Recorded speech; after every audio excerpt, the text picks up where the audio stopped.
So our life force and our movement is like called prana, it's called chi. There's a lot of different names for this life force. And it needs to be moving and flowing. And if you just think about like if you have a river or a creek or a stream and it's blocked off, then like there's a lot of, algae that grows and it get like the life can die in it because it's not getting oxygen, et cetera, et cetera, et cetera. That's kind of like when that happens invisibly inside of us, we can feel the same way, and that can manifest physically, emotionally, or spiritually.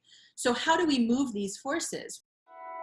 Hi, my name's Michael, and welcome to Today Dreamer, a podcast and YouTube channel that examines the interplay between inner work and outer work. Through conscious conversations and practical walkthroughs, we'll be exploring ideas and practices to help you find a deeper sense of clarity, develop your focus, and take meaningful action. I hope you love the show. Welcome to the Today Dreamer podcast. As always, I want to share my gratitude with you for being here with me in this moment and, kind of going on this journey together. So today's episode is going to be about our connection with nature. I feel as though we are all a part of nature. It's a common misconception of ours that, we actually are born into this world. But I like to think of it as kind of a flower, coming out in the spring and blossoming. We're actually a part of the entire plant, where the planet has birthed us. It's easy to forget that. And it's easy to get so caught up in our lives that we begin to neglect our connection or our time spent in nature. Today's guest, Dr. Maya Shetreat, is going to show us how to reconnect on a practical level. So Dr. Maya is a neurologist. She's quite an interesting being because she's also a herbalist. So she's an expert on the brain and she's an expert on herbs.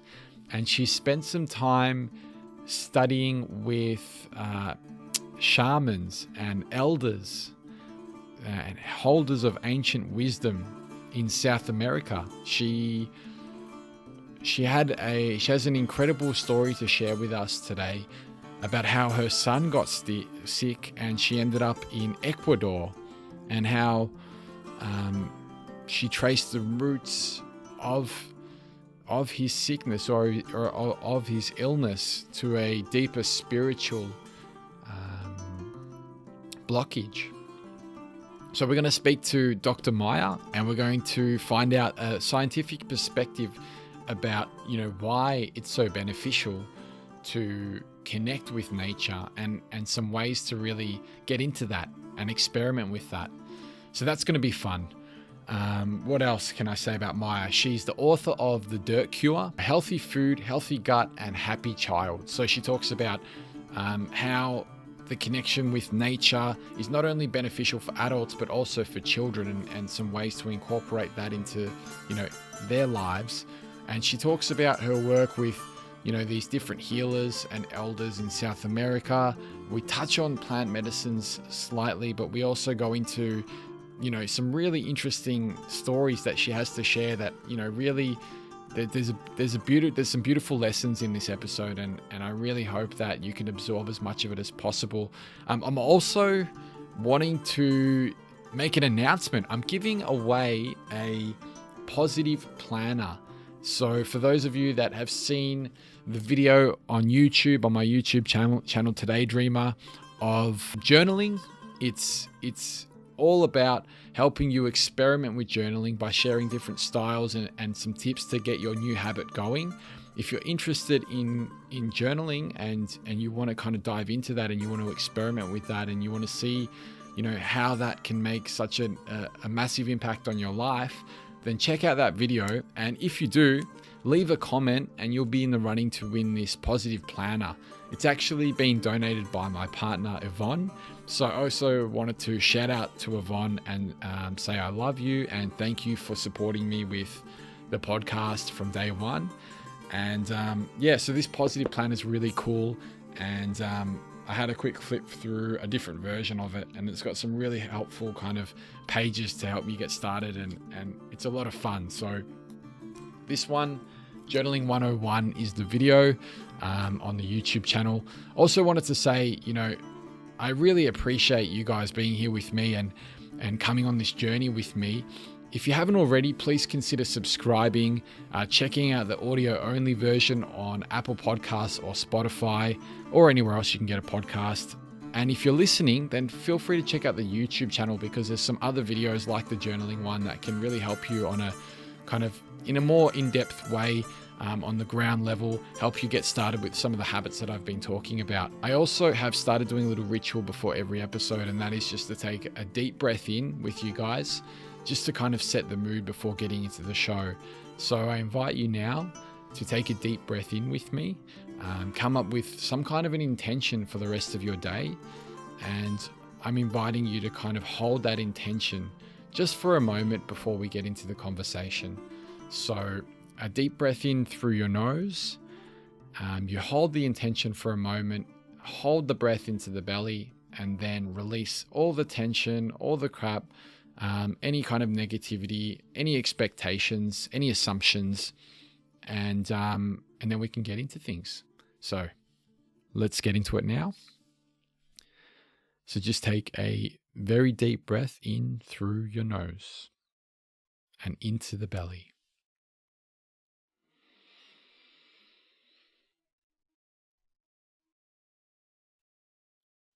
Hold that intention, whatever it may be, and just focus on it for a moment. And then release.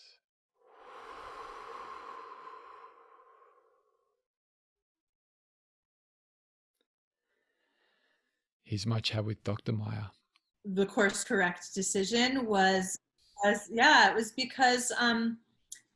it was because my son, my third child, my youngest, got sick suddenly, and he'd been, healthy up until he was about a year old, and then he started having breathing issues, which seemed like asthma, and he had hives, and he had this developmental kind of regression, really. He'd been an early talker, he stopped gaining new words, and he kept falling and not catching himself, and it was like, obviously I was in my neurology training, so I was very extra worried if that could be a thing. And I realized that I took him to different doctors. I took him to an allergist. I took him to one of my colleagues, a neurologist, and, I was a doctor, and I just got kind of dismissed. Everyone's like, well, he's just reactive, or no, I was like, why is he so sick? The pediatrician just kept giving him antibiotics and steroids and inhalers, and like nobody seemed to care what was underlying this. And and finally I went into the science myself, and I had to do this really deep dive, and it turned out he was allergic to soy.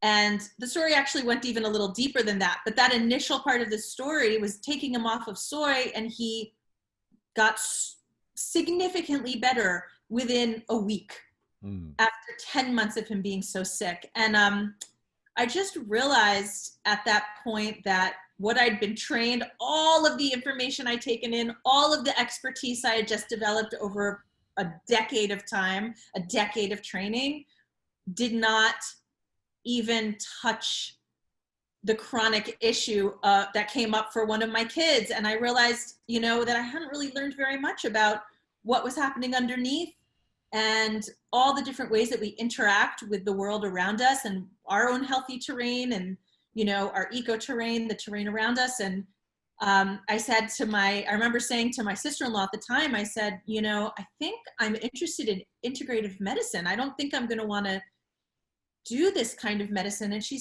was like, Maya, you were always interested in this in integrative medicine. That's why you went to med school.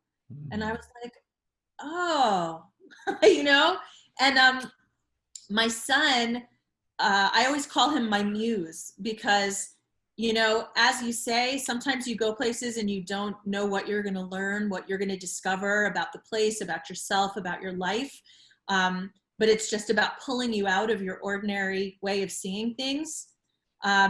He's always been that for me, and so he did that then. And then he also Had another health scare several years later after he was much better. And then we had mold in our apartment. We had to move out. We moved back in, and he had a seizure for the first time ever, and we had just like totally gutted the apartment. I was like, okay, now everything's good. And I realized in that moment that his problem was actually not a physical problem, that I was doing all the food things, all the supplement things, all the herbal things, like everything that you would do. And that the problem was actually his spiritual body, that his energetic body was affected. And that took me on a whole trip to Ecuador, studying with indigenous healers, which was its own journey that really opened me up even more richly to the unknown world. Yeah, that's fascinating. It seems to me, and I'm not really sure what I'm talking about here, to be honest, but it just seems this way. It seems that a lot of our physical kind of ailments kind of stem from like some kind of a spiritual root. I feel like that's quite common, and I kind of see it in different ways. But it feels as though down the line there's something that begins on a deeper level that kind of leads to a lot of the problems that we kind of see, and they're more kind of symptoms. Does that kind of connect with you at all?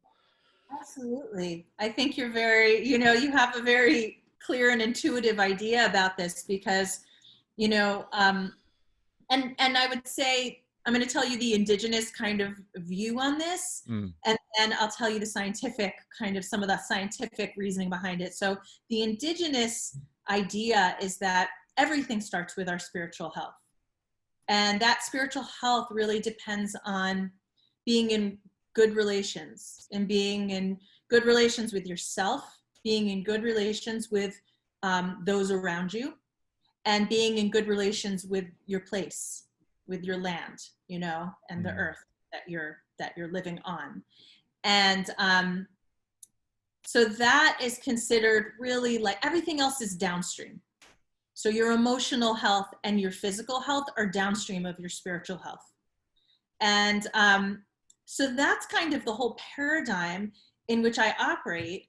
And it doesn't mean that there aren't things you can do for your physical health that can change your physical health, your emotional health, or your spiritual health. Because as one example, if you, like, this is an example I was just talking about earlier today, like choosing to eat a healthier diet or choosing to exercise is actually like, it's an act of self-love. It's an act of changing a story that you might have always told yourself about yourself, right? So there is this kind of spiritual shift that even happens when you change something in your physical well-being. But on the other side of it, when we experience a trauma, and that trauma can be a profound trauma, or it can be the kinds of traumas that we just all experience, in day-to-day life, it actually can change we hold that in our bodies in various ways, and it can really change your epigenetics. So our genes are, our DNA is fairly constant, and it's passed down, and very little gets disrupted in that. But the way our DNA is read and manifested as us, that varies based on not just what we eat and, our environment and the things we're exposed to, and even our ancestry and our lineage. Like if great-great-grandma had lived through a famine, then that actually is something that can be passed down, and, it'll affect our physical and emotional well-being. But so it's reversible though. So it's really interesting, like the things we experience do change our body and are held in our body and are manifested in various ways. So absolutely, our spiritual well-being is a really important component, and maybe the most important component of our health. But that does not give us the green light to not pay attention to the other stuff too, Yeah, that makes total sense. I want to kind of come back to, at some point, the elders in Ecuador, but just kind of going down this stream a little bit. So what are some ways to maybe shake up those ingrained kind of traumas in our physical body, and kind of release some of that built up tension, if you want to call it that. Yeah, there's a good number of ways, and some of them are very simple, accessible things, and some of Mm, them are a little more exotic. But, you know, um, first of all, like we have these forces in our bodies and we need to always be moving them. And, there's this idea of life force, which in Western, um, culture or whatever we want to call this culture, um, we don't really have we don't have a word for it. And we don't even have a word for spiritual health, really. We need a whole kind of lexicon for that. And that's what I'm trying to create, with my institute, the Terrain Institute. Um, but really it's like, with our spiritual, our life force and our movement is like called prana, it's called chi. There's a lot of different names for this life force, and it needs to be moving and flowing. And if you just think about, like, if you have a river or a creek or a stream and it's blocked off, then like there's a lot of, algae that grows, and it get like the life can die in it because it's not mm, getting oxygen, et cetera, et cetera, et cetera. That's kind of like when that happens invisibly inside of us, we can feel the same way, and that can manifest physically, emotionally, or spiritually. So how do we move these forces? Well, moving our bodies is one way. That can be dancing, that can be running, that can be gardening. Grounding on the earth is another thing. I'm like a huge tree hugger.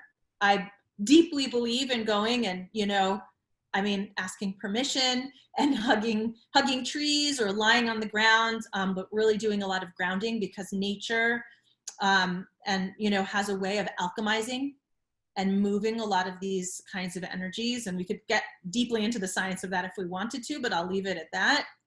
And so there's a lot of those things. Breath work is another way. So doing very particular kinds of pranayama breathings or other breathing techniques that we're very lucky to have, shared with us from, Indian culture, that we can really move energies in a powerful way. So those are some examples. Also, though, being in experiences of wonder and awe, that is a way actually of moving these energies powerfully. And the big thing right now that a lot of people really seem to be partaking in is also things like microdosing of psychedelics, or going to, using what we call master plants, these plants that can have very powerful sort of psychic adjustments, like psilocybin or ayahuasca, sacred plants, that some people have engaged with and found, huge movement and huge awakening around that. yeah, yeah, definitely. So there's so much to kind of unpack with all of what you just went through there. I don't even know where to begin, to be honest. I I there are a lot of different ways. I guess on this show, what we do is, or what I do is, I try to explore different avenues for people to reach that natural state of stillness. That these different practices. So you mentioned like pranayama and use of psychedelics and plant medicines and all these kind of different practices that people go through, through the whole spectrum. I think it's fun and interesting to kind of go and explore these in a bit more detail. So that's what I've been doing, and try to kind of bring people along on the journey. And I feel like um, you're just such a wealth of knowledge, and I really kind of appreciate you being here having a chat with me. But I want to dive a little bit deeper into the science of the nature. Like, I am a bit curious about that, and I feel as though, on some level, I feel as though you need to kind of talk a bit of science in a way to bring a certain group of people into the conversation. Um, that people that may kind of automatically assume some things are a bit like woo woo, or a bit kind of, out there. When we speak a bit of science, it seems to, I don't know, it just seems to kind of bring people like that in. And I just find it, on top of that, for everyone else that's kind of already on board and feels feels the truth of a lot of this, because I think a lot of this is there's a deeper sense of knowing within us that we can connect to, and sometimes when people say certain things, it really connects to that, and other times it's just like you feel kind of really pushed away by what someone's saying, just from, maybe not from a mental thing, but more of an embodied kind of internal force. So would you be able to talk to me a little bit more about the science, just for my own curiosity, and just to dive a bit deeper into things? Because I feel as though the connection between humans and themselves, humans and others, and other beings, and the planet in general, and you're mentioning the environment, is so vital and important, and that's something that I feel like we've lost a lot of, for a very long time now, I guess. But it seems to be moving in a direction of reconnection, on a lot of fronts. Would you be able to talk to me a little bit about why a deeper connection to nature from a scientific perspective is beneficial and healthy, and helps us kind of with that kind of reconnecting and readjustment? Yeah, absolutely. I would love to say something first about science in general. Yeah, I could, which is just, because you use the term woo woo, and I know you. I mean, you were just saying some people might find it a little woo woo or whatever, and sure. I think it's interesting because for me, you know, I've gone very deeply into kind of the birth of the modern scientific method, which happened right around the same time as the European witch hunts. And the language of science at that time was very much mirroring torture of women, torture of the earth, to basically putting Mother Earth, this is like a loose quote, putting Mother Earth on the torture rack and extracting her secrets. That was the language of the beginning of modern science. And it happened at the same time that also colonialism really began in earnest, where, people in Africa and people in the Americas, it was a very potent time, if I could say that, and interesting because previous to that, and to take people a little more woo before we get into the science, of which there is a copious amount, magic was a very common part of society. It was a normal thing. And magic looked a lot of ways. Like kitchen magic was working with plants and, hedges and spirits and nature cycles. And, and this is, I'm talking even in European culture, right? I mean, in African culture, in Native American culture, and South American culture, in all indigenous culture, it was very deeply a part of things. And magic wasn't like a weird or a bad thing. It was a relationship with the natural world. It was a relationship with the cycles of the earth. It was a relationship with the invisible world. It was a relationship with ancestors. It's a very different definition to what someone might come up with today. Yeah, exactly. So, and that's why it's so important to me to really share this, is that science to me is a language, and it's a language, one of many languages that describes the magic of the world. And and we've learned, I think we have a lot to adjust in our way of thinking about science, because just as one example, because of quantum physics, we now know, and well, it's not even new, but now we really know that, like, there's no such thing as a disinterested observer in a scientific experiment. By its very nature, of being present, by doing an experiment, you are part of it. That is, a pretty well accepted idea now in quantum physics. And that's just one of the many mind-blowing aspects of a very valid and interesting part of science right now. So, anyway, I just wanted to make that point before we go into, I think, perfectly logical and common sense science around nature. I think it's a very valid point, and I think, like, looking at science as one of the many possible tools for describing things is a bit different than what we might be used to, I guess. It definitely was for me when I made that switch, but I feel as though it's a powerful thing because it opens you up to other possibilities. It opens you up to other ideas, and so you're not kind of stuck within a certain belief system. Yeah, yeah, absolutely. And I think we're in a place and a time, um, in in our evolution, where we really do need to start thinking differently and doing things differently. And we could name a million reasons why that's true. But we are in this sort of strange, we're in this strange time and kind of almost a crisis point in so many different categories that it's as good as a good a time as any, and maybe a very necessary time to really start being able to take that different view and entertain a more open-minded approach around what's happening, what our world is, you know what I mean? And how we can interact with like the world and the natural world. So to get to your question about nature, I think naturally most people find that when they're out in nature, they feel differently.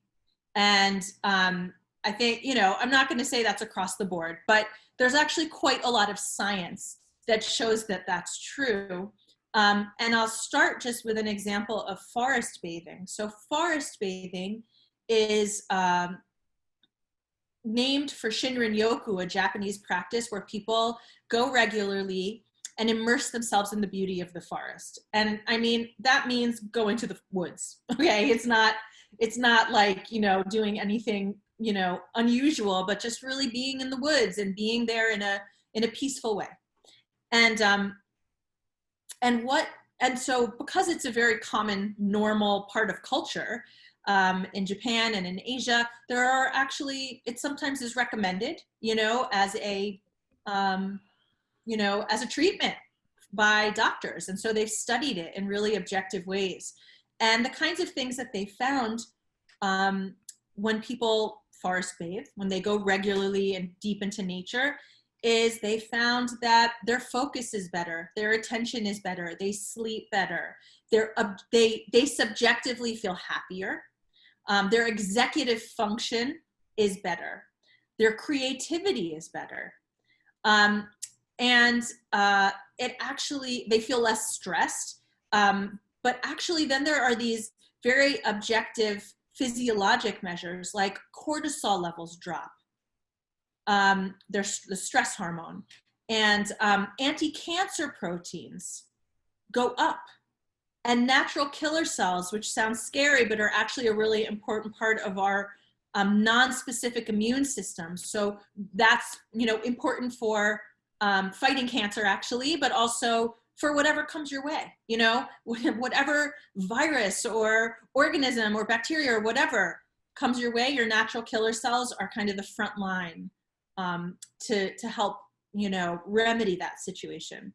So we have this array of different objectively measured and subjectively discovered outcomes from simply from being in the woods, and of course it's such a complex experience. You've got, the smells, you've got the sounds, you've got being away from, really busy traffic, and maybe being away from as much, cell phones and all of that. You've got microbes that are different.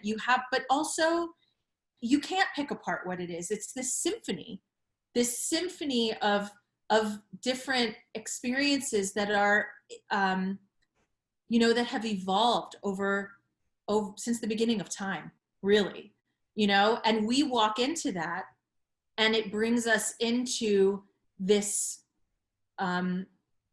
these patterns and these sacred geometry and these smells that are not just familiar to us now, but you talked about us being separate from nature, and that's and we're so much a part of nature. We can't really ever be separate from nature, but it's about remembering. It's this remembering that, I believe we have all this knowing inside of us, in our cells and in our DNA and in our epigenetics.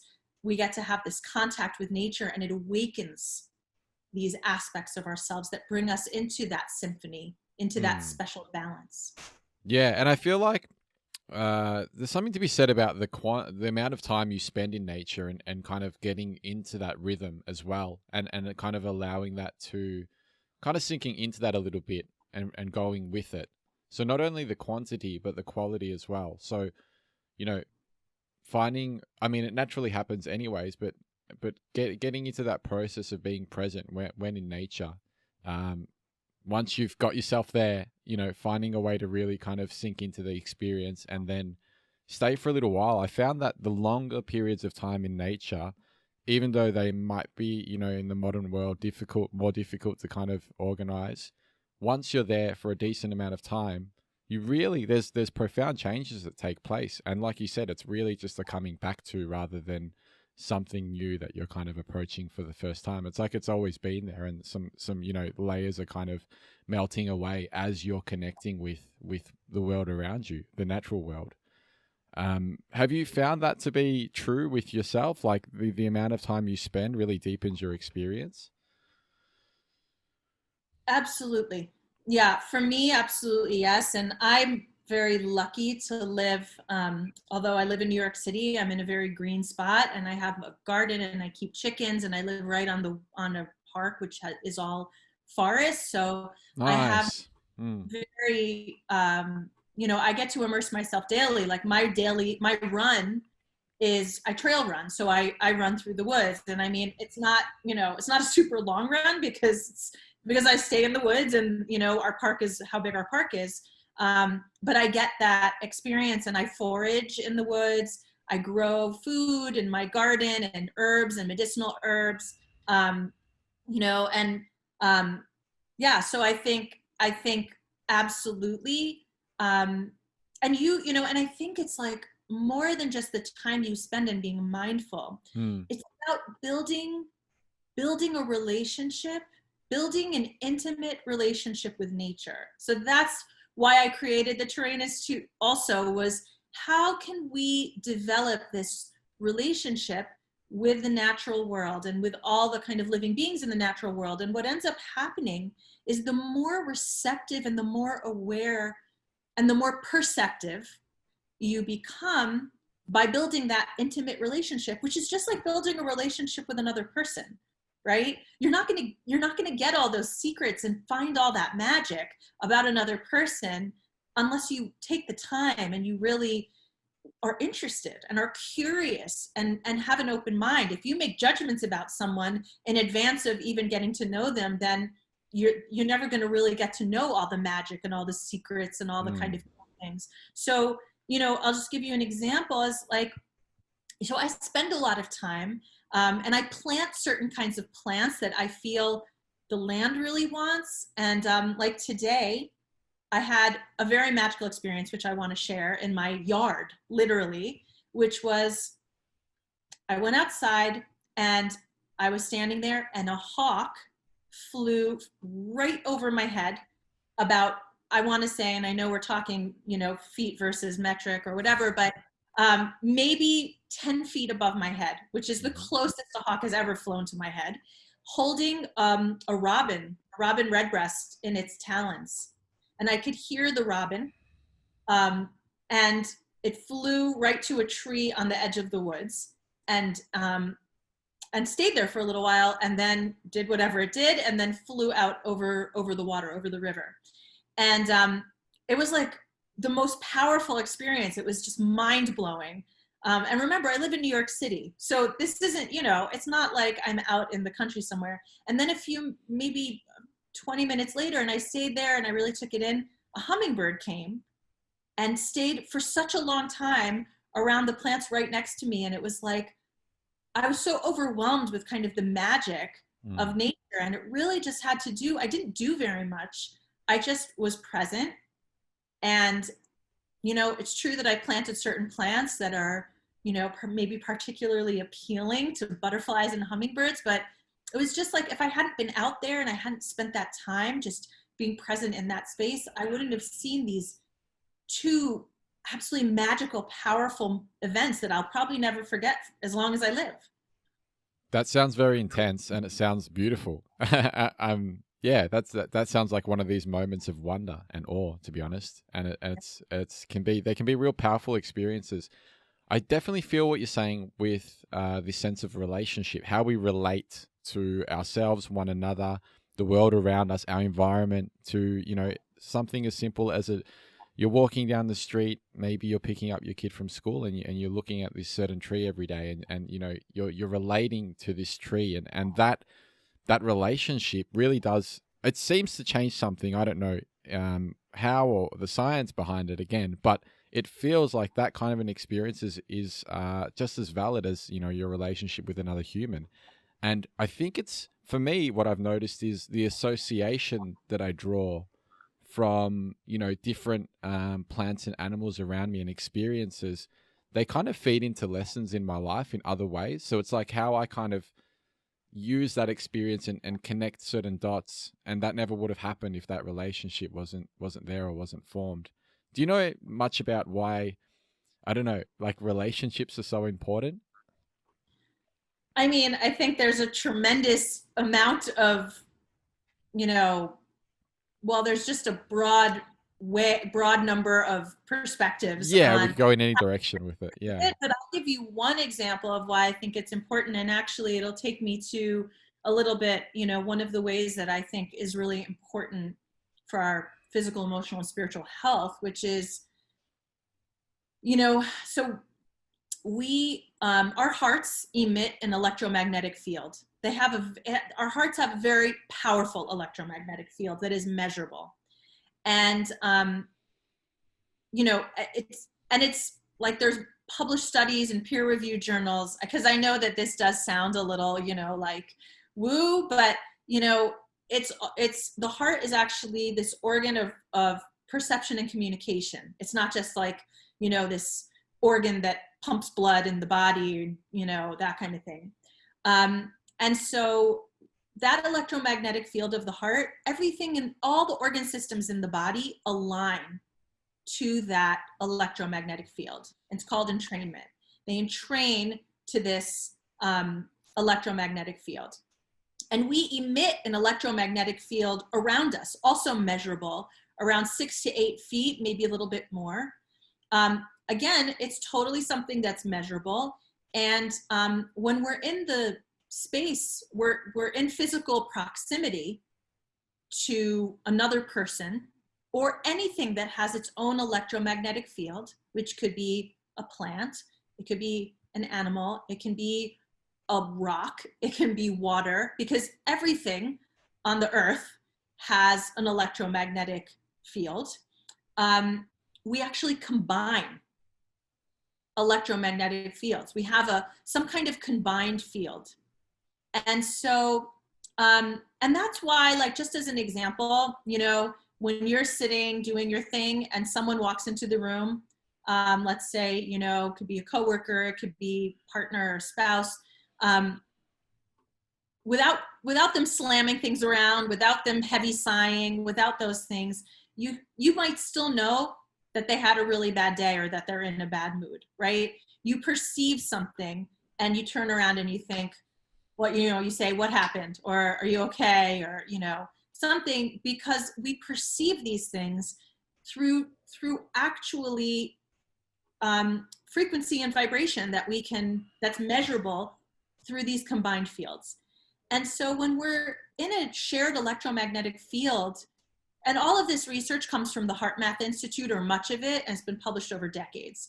When we come into the presence of another being, it's like a nourishment of, or not, you know, could be, I guess, the other way, right? It could be something that actually is a little toxic. And what's interesting about this electromagnetic field is, so the way the heart actually beats, not the speed, but the variation between the beats, which is not equal. It varies a little bit in between each beat. It's called heart rate variability. When we measure that, you can actually very closely, fairly accurately determine how that person is feeling, what emotion they're feeling. If it's anger, if it's, you know, concentration, if it's happiness, and the most beautiful tracing of heart rate variability, that is this beautiful sinusoidal wave, is when people are in a state of gratitude and appreciation. then we have this beautiful balanced sinusoidal wave. And the HeartMath Institute calls that coherence, that we're in coherence, which is kind of a beautiful word to think of, you know, with the word coherent, meaning that we are, you know, as lucid as possible, right? Mm. And so the very cool thing about being in a state of coherence is that they've done all these studies on mental illness, including things like schizophrenia, including bipolar, including OCD, and then things like being PTSD, you know, in vets that came back from war, or even physical illness, even things like high blood pressure, heart disease, depression, anxiety, this whole broad spectrum of conditions. Being regularly in a state of coherence improves all of those things. And there's a ton of studies on this. So basically, if you think about it, we are related beings. And something about being in that shared relationship, in that shared field, changes our bodies. And when we feel gratitude, when we feel appreciation for what we have around us, and through those relationships, not only are we healthier, but we also influence the fields of others, so they're healthier. You've just touched on a lot of kind of points that kind of regularly get discussed through the podcast, and I really, yeah, I can definitely feel where you go with all of this. Did you feel a difference after the 40 conversations that you had over the month? Or I'm not sure if you're still in this process, but did you feel a difference from, you know, this energy and this vibration, and just from these fields connecting so often in such a, I guess, short period of time? It's such an interesting question that you ask, because there, you know, we're talking about being in proximity, but in fact, you know, all these interviews are over Zoom right now, and you know, with people all over the world. And The vibes still go through, though. I feel like they do. It's not the same. It's not the same, but there's definitely something that transfers, you know, even if we're on an internet connection. Yeah. Yeah, I agree with that completely. And that's what I was going to say, is that even the science of looking at these, you know, looking at intuition and heart intelligence, um, it actually, you know, it's a little bit beyond what we understand in time and space, because people can know things that are happening on the other side of the world to someone that they love. For example, you know, we do have these ways of knowing things, like someone got in a car accident, you know, in, you know, Peru or in China or something, and here I am in New York, or whatever it might be. So yeah, I find it very powerful. And also I do live calls with my students that are in my institute. And when we have those calls, we all feel like we're in this sort of healing energy that's very blissful, actually. So we, you know, we have our calls on Wednesday nights, and we all end feeling this very kind of blissful and joyful way. And I think really in a state of compassion and a state of gratitude and appreciation. Yeah, I've definitely found that when people get together in groups and they do some kind of a practice, there's this kind of like a reunion taking place, like kind of like this illusion of separation kind of dissolves a little bit, and we come into this kind of, you know, a bit more into this oneness that you know, that connects us all. And like you said, everything's got its own electromagnetic field, and the science in whatever ways, I'm sure in different directions, would back things up. But it just, there's certain things that, you know, we don't need to explain, I feel, as well. Like, there's no need to explain why I feel a certain way, you know, when I'm able to connect with myself on a deeper way than normal. And I just kind of, you know, it's kind of almost beyond words how you feel sometimes. And what's the point of explaining that? I mean, it's just like you said, it radiates outwards anyways, and it helps people, brings people into that experience and that vibe and that energy as well, naturally. Sometimes I just feel like we're almost kind of wired to want to know the answer to everything, or want to kind of explain things. You know, I think that I don't think we're wired that way naturally per se, but I think the world that we live in right now, and our culture, our overall culture, is very, very uncomfortable with uncertainty, is very uncomfortable with the unknown, and is very uncomfortable with mystery. But mystery and the unknown are very normal things. And this idea that we're going to understand everything, or that we could ever understand everything, in a world that's so expansive and so really so magical, and we learn things literally. I mean, I was giving you an example, like we learn new structures in the body still, like, you know, there's this lymphatic system in the brain that they just discovered very recently in the last several years. It's called the glymphatic system, and it detoxifies the brain. You know, it's like the lymphatic system of the brain, and it's active when we're sleeping. Never before talked about, never before discovered. And here we are, you know, thinking we're so advanced and we know everything. But of course, there are still things to discover, and we probably won't ever know those things. And I think it's really harmful to all of us, to, you know, to want to know everything or try to know everything. I mean, there's nothing wrong with being curious, you know, and coming with beginner's mind, and being in a state of awe and wonder. And I think that the best scientists are all of those things. But this idea that we're going to have clear answers all the time, and that we're going to be right, and you know what I mean, that I think is actually is harmful, and it's caused us a lot of problems, and it's made us harmful to the earth as well. Yeah, there's definitely the really kind of there's something really profound in what you just said. I can definitely, yeah, it's there's so much to unpack just in that one area. But I kind of want to, because I'm kind of cognizant of time as well, and I don't want to kind of hold you up too long. But I kind of want to go through a couple more things, because there's so many options with this discussion. We can go in so many different directions, and it's honestly like a lot of fun trying to figure out which way to go with this, because of your background, you know, neurologist, herbalist, someone that's, you know, studied with elders, obviously your experience with your life, and you've got such an interesting way that you've incorporated, you know, the nature or the natural world into your life, even in New York City. Like, that's fascinating in itself. But I want to hear more about these elders and your time in Ecuador.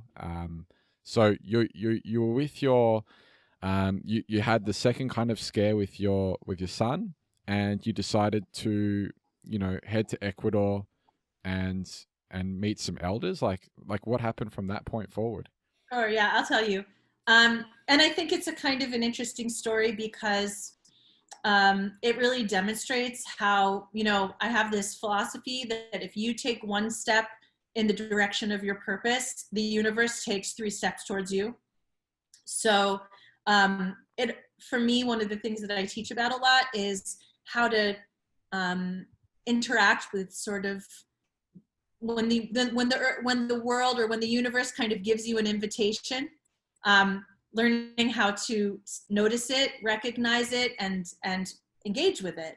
So this story, you know, was my son I had this health scare with my son, and I had been to an herbal conference a couple months before, and took a class among the many classes with a 4th generation shaman from Ecuador, who was also a PhD in ethnobotany. And I discovered that she was going to be teaching and doing healings at another conference in New Hampshire, which was about, I don't know, 6 or 7 hours away from me. And I had this sick little boy, you know, or at least I was very worried about him. And I ended up, I couldn't get anyone to say that they would guarantee that she would see him. They just basically wouldn't.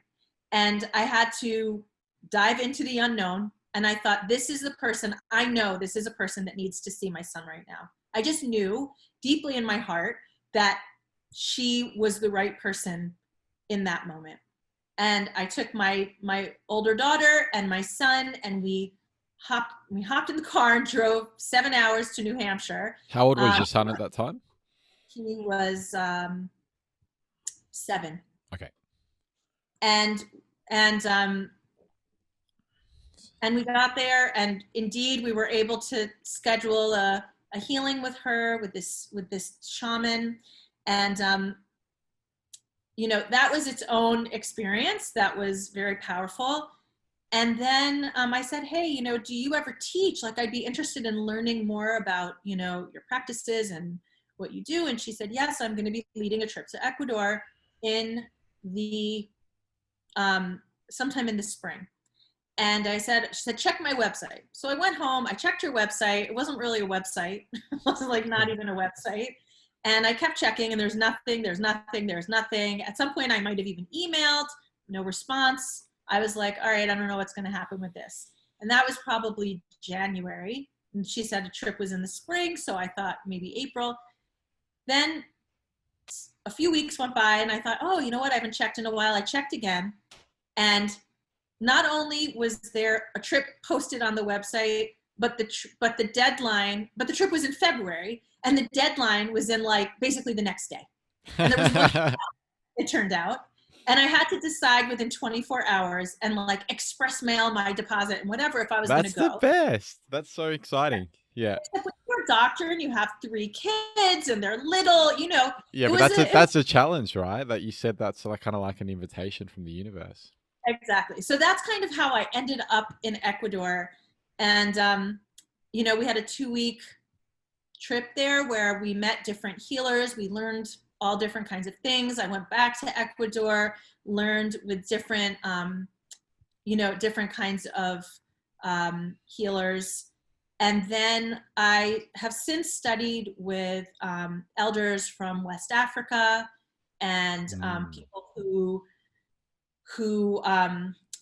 do like hoodoo and voodoo traditions. So I ended up, and then, the interesting thing was it took me on a journey back to my own lineage, because my family on my dad's side comes from the Atlas Mountains of Morocco, and they're Berber.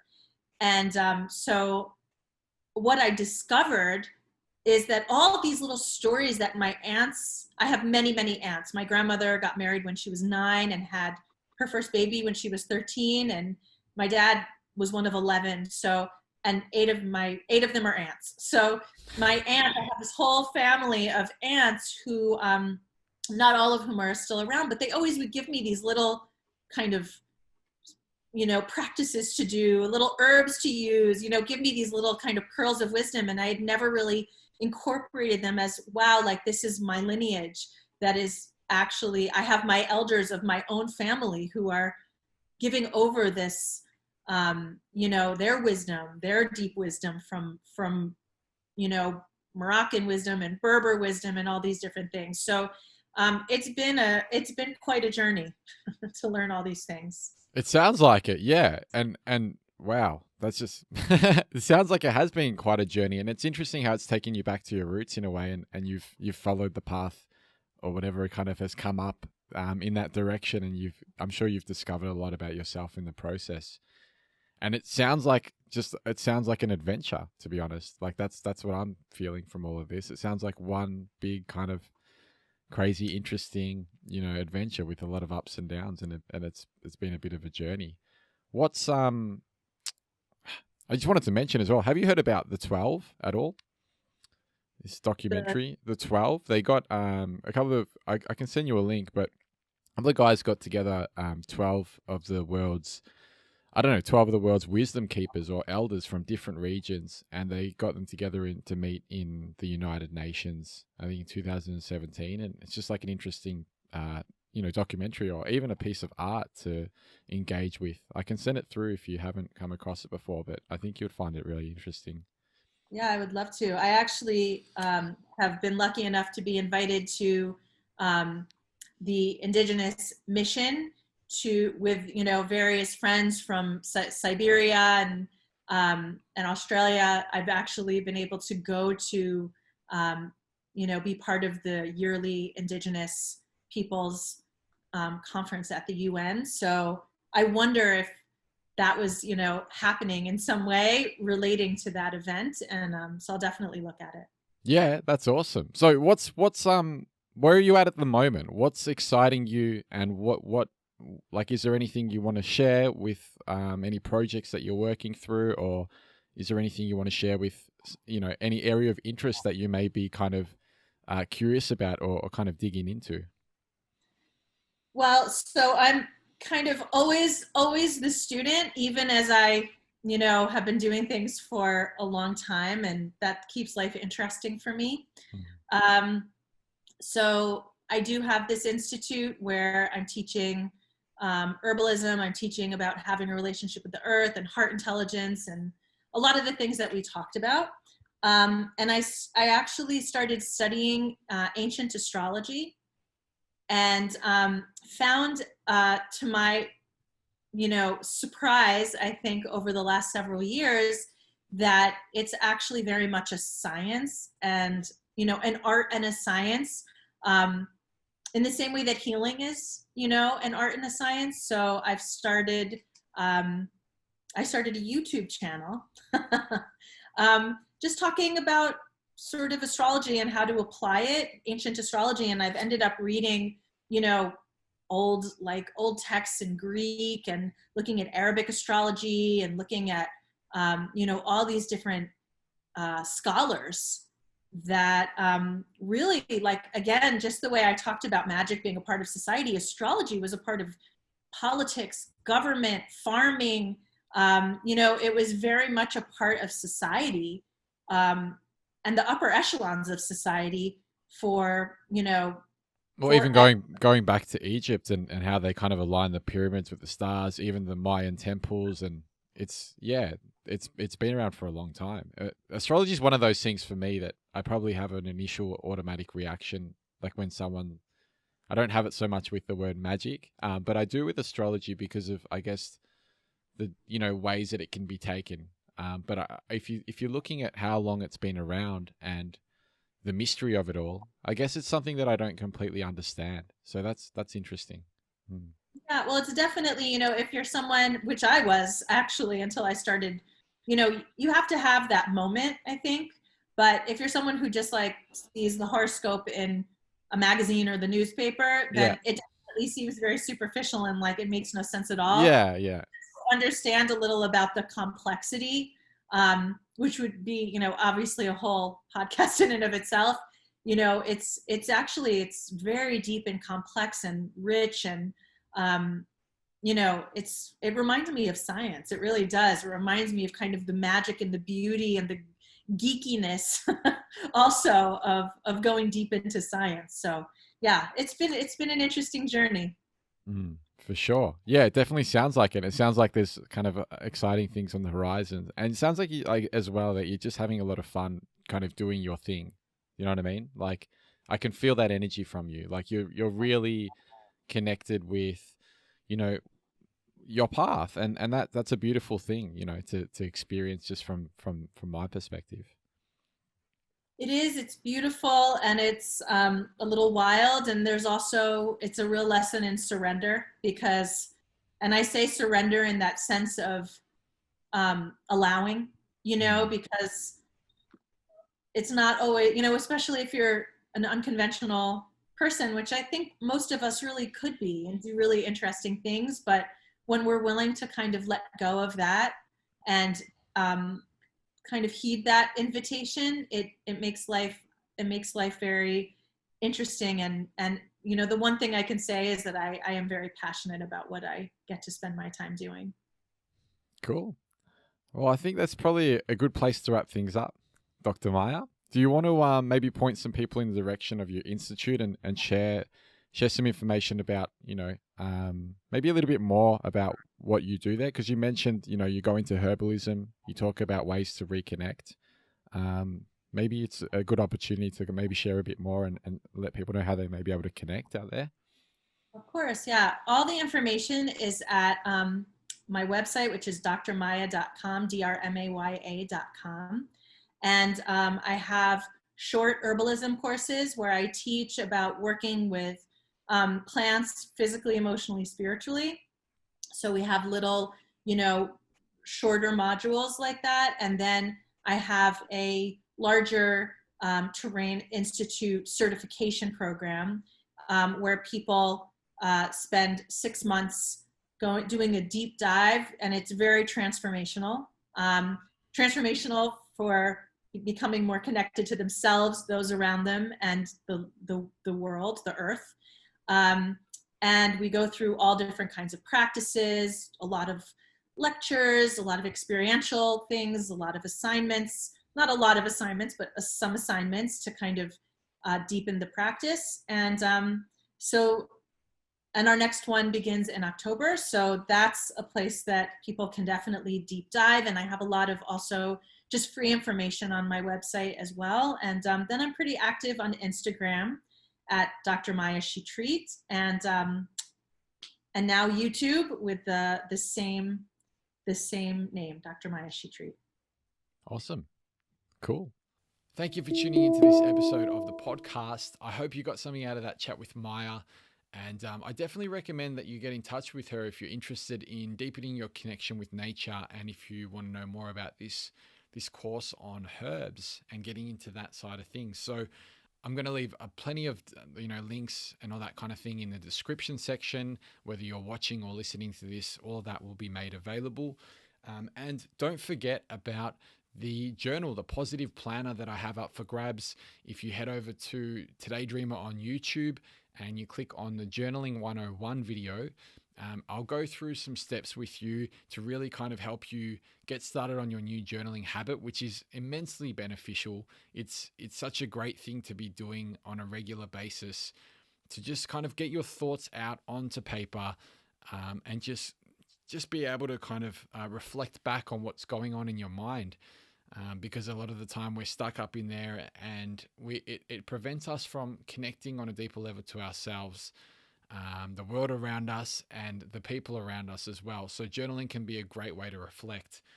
There's going to be a bunch of styles on there for you to experiment with, and I really hope you do check it out. If you do, leave a comment and you'll be in the running to win the positive planner as well, which I'll send out in a week or two. Thank you for tuning in, and I guess I'll see you in the next episode.